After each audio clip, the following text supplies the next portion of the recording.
Assalamualaikum warahmatullahi wabarakatuh.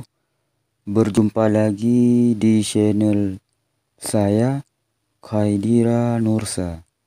Saya akan membahaskan tentang sifat 20 yang na ta'alluq.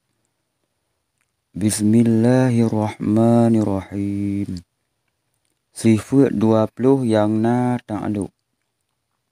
Soal sifat 20 padumboh yang na ta'alluq. Jawab nambah sifat.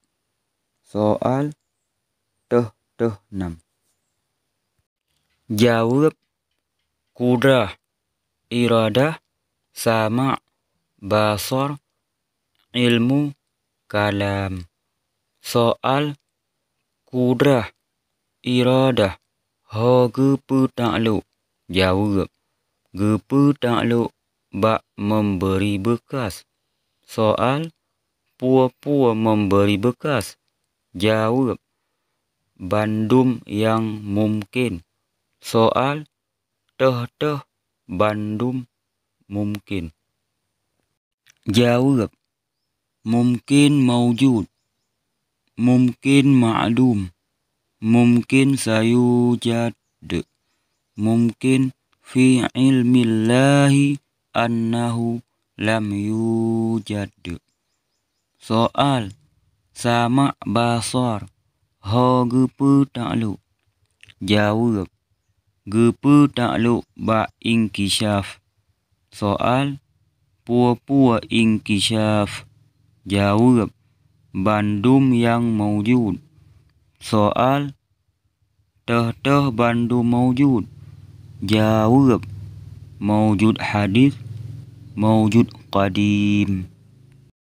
Soal ilmu ha gepe ta'alluq. Jawab gepe ta'alluq ba inkishaf. Soal pua-pua inkishaf. Jawab bandum yang wajib, mustahil, harus. Soal kalam ha gepe ta'alluq. Jawab gepe ta'alluq ba dilalah. Soal pua-pua jima dilalah.